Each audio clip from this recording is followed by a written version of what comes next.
राम के हम भगवान राम के जानी ले, मानल जरूरी नहीं खे जानल जरूरी बा। राउत लोग वो सबके आईटी सेल मजबूर है, वो लोग ऐसा मशीन में बनी के लोग पापो करब न तो से एकदम फ्रेश होके वॉशिंग पाउडर निर्मा आप लोग उधर से धुल के निकलेंगे।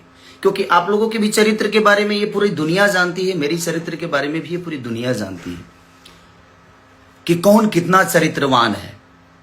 हमें बोलने की जरूरत नहीं है, जहां तक रहे कि जूता मारना चाहिए बाजार में। हंसी आती है। मैं कहा था कि पागल घोषित कर दूंगा और वो आपके शब्दों से समझ में आ रहा है कि आप पागल हो गए। हमें बताने की जरूरत नहीं है। हम जिस पत्नी के साथ शादी करके लाए ना, उसके साथ पूरे दुनिया के सम्मान के साथ रहते हैं। ठीक है, आप लोग भी अपना सम्मान दिखाइए और आपने कितना दिखाया है और कितने आप भगवान राम के विचारधारा पे और उनके कैरेक्टर पे आप चलते हैं और मैं चलता हूं, ये पूरी दुनिया को पता है। तो दुनिया को बेवकूफ बनाना आप लोग बंद करिए। आप बेहतर हो सकते हैं। कहते हैं कि ये आदमी खाली गाना गाकर और भोजपुरी को बर्बाद कर, सिर्फ मैंने हम ही खाली दोषी बनी। और जे तारा पटिए में जब वो गनवा गावत तो उकरा खाती तो कुछ ना कह तू भाई का है उ ना गावेले तो कह जे वो फिल्में करस तू कर वो करस। बाकी 4 जना बड़ा बचा लो भोजपुरी के, मैंने बर्बाद करे के ठीक रहा हमारा पर फुटता। अब तू लोग के स्वर्ग बना दिले बड़ा। कम से कम लोग कहेला ना कि दियवा के चारों तरफ अंजो रहेला, ओकरा एथिए तन्हार रहेला। अपना मन में शाम सुनर लोग कहे कि बुटना मैंने अपनी तारीफ करना है, करिए, आपको कोई बना नहीं कर रहा है, बट आप किसी को जलील मत करिए। हम जलील किसी को नहीं किए थे। चुनाव का माहौल था, हम जहां तक बोले थे कि भाई हॉस्पिटल जरूरी है, मंदिर जरूरी है, शिक्षा जरूरी है, जरूरी सब है, तो आप मंदिर पे बात करते हैं, बट आप शिक्षा पे कब बात करेंगे?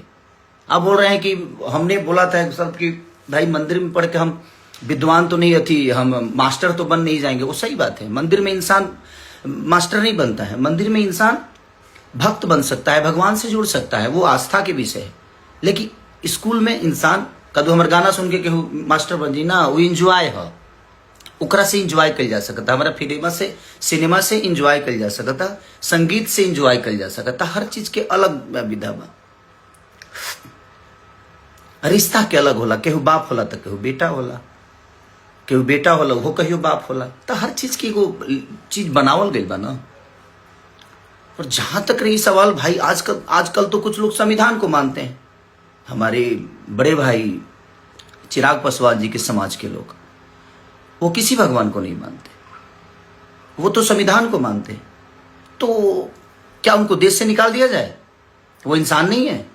सबका अपना अपना विषय है यार। आप लोग जो फालतू के विवाद में हमेशा से कि नहीं मंदिर मस्जिद मैं उसी का विरोधी हूं। मैं किसी पार्टी का विरोधी नहीं हूं और ना ही मेरा कोई लेना देना है कि छपरा में इसको रखना, इसको जाने मत देना। भाई मैं छपरा में ही हूं, मैं वर्क यहां करने आया, अगर व्यवस्था बनी होती तो छपरा में ही रहता, बट ठीक है, वो सरकार का विषय है, वो कितना करना चाहते हैं नहीं करना चाहते हैं। मैं किसी को दोषी नहीं बनाता। हाँ, मैं जो महसूस करता हूँ, मैं ये नहीं कह रहा हूँ कि मेरी 100% बात सही हो सकती है, मैं गलत भी हो सकता हूँ। मैं अपनी गलतियों को मानता हूँ कि मैंने चीज़ें गलत की है, बट अब चीज़ें हुई है ना कि अब तो जितना पाप करो सही है यार। एक मशीन ऐसी है कि पाप करो, जाओ उसमें जैसे घुसोगे आप एकदम क्लीन स्वीप होके निकलोगे, तो सही है ना।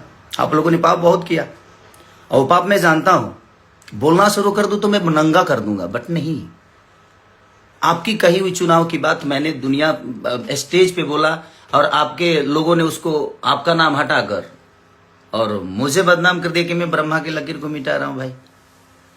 तो डर तो ये भी लगता है कि कब किस बात को गलत साबित करने में आपके लोग लग जाएंगे, आपकी संस्था लग जाएगी, उसका कोई गारंटी नहीं है। और अगर मेरे ऊपर कुछ भी होता है तो उसका जिम्मेदार आप ही लोग होते हैं, क्योंकि भाई आप तो सरकार में हो ना, तो आप तो कुछ भी करा सकते हो मेरे साथ।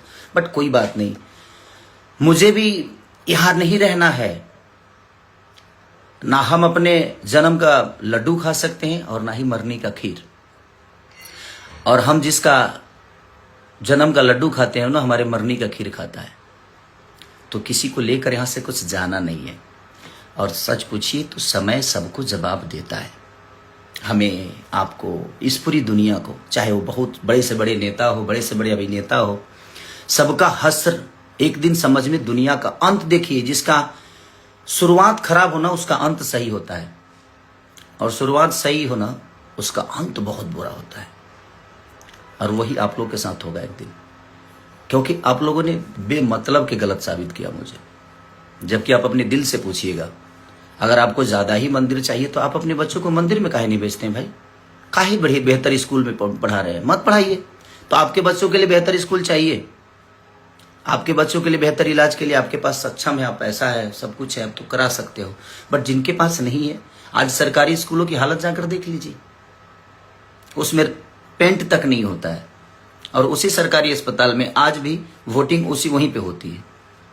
तो किसने क्या किया उससे मुझे कोई लेना देना ना था, ना है, ना आगे जीवन में रहेगा। मैं एक विचारधारा जो मुझे समझ में आता है मैं वही बोलता हूं। मैं बहुत ज्ञानी नहीं हूं भाई, हाँ, बट रामायण गाया हूं, महाभारत गाया हूं, रामायण के बारे में जानता हूं, मैं राम के बारे में जानता हूं। आप उनको मानते हैं, मैं उनको जानता हूं, तो जानना जरूरी है। तो सबका अपना अपना विषय है, मानने दो। आप जबरदस्ती क्यों घुस के इसको जूते फोन करके माफी मांगता है? सॉरी, आपसे फोन करके माफी नहीं मांगा था मैं आशीर्वाद लेने के लिए फोन किया था 13 तारीख को। 14 को गिनती थी और मैं 13 तारीख को आपको कॉल किया, एक छोटे भाई होने के नाते कि नहीं यार बड़े भाई हैं तो उनसे आशीर्वाद लूं मैं, वो मेरा विषय है और आप ही से नहीं। मैंने तीनों को कॉल किया था, 2 लोग उठाए थे, 1 लोग नहीं उठाए।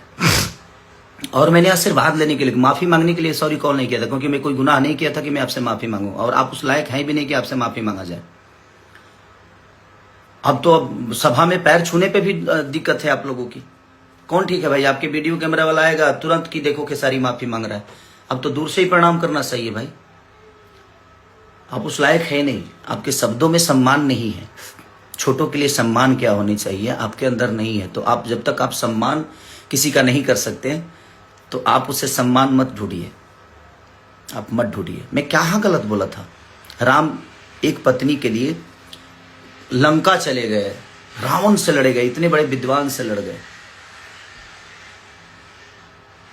और आप लोग तो क्या, आप घर में बैठा के ही और उसको जलील किए जा रहे हो। आज तक कभी फोटो लाए हो? राम के विचारधारा की बात कर रहा हूं मैं, आप पे पर्सनल टिप्पणी नहीं कर रहा हूं, और ना ही मैं किसी के फैमिली पे जा रहा हूं। मैं आपकी बातें कर रहा हूं कि आप कभी राम के विचारधारा की तरह अपनी पत्नी के साथ कभी आए? आप लोग नहीं ना।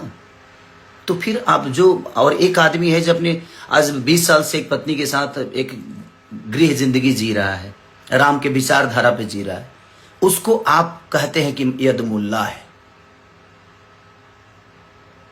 मैं यदुमुल्ला हो गया, अपने बीबी के साथ रहे, और आप 10 लोगों के साथ रहते हैं तो आप यदुमुल्ला नहीं हुए। कोई बात नहीं, मैं यदुमुल्ला हूं भाई, मुझे कोई दिक्कत नहीं। मुझे पता है कि इसी में से कोई काटेगा कोई शब्द और मुझे बुरा बना देगा, क्योंकि आप लोगों की आईटी सेल बहुत मजबूत है। किसी शब्द को कहीं चिपका दोगे, आप लोग चिपकवा दोगे और उसको वायरल करा दोगे। आपको विरोध करना था ना कि मैंने गलत, तो धीरेन्द्र शास्त्री जी का क्यों नहीं विरोध किए? उन्होंने तो स्पष्ट कहा है।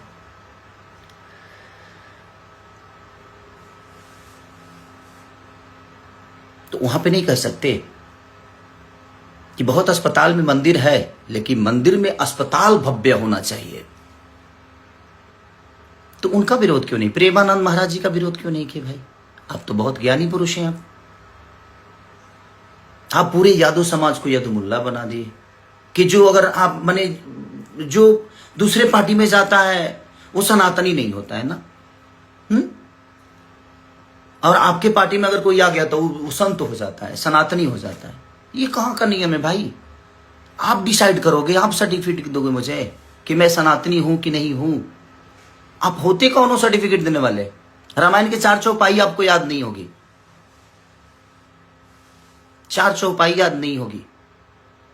कलयुग केवल नाम आधारा, सुमिरी सुमिरी नर उतर ही पारा। केवल नाम आधार है, हृदय में होना चाहिए। राम को जानिए, मानने से विकास नहीं होगा। और वो आस्था का विषय यार। आप लोगों को बात करना हो ना तो आप लोग ये मंदिर मस्जिद छोड़ के ना लोगों के रोजी रोजगार पे बात करिए, क्योंकि उससे देश की उन्नति होती है। शिक्षा पे बात किए, उससे देश की उन्नति होती है। बुजुर्गों को आप वृद्धा पेंशन तो दे रहे हो,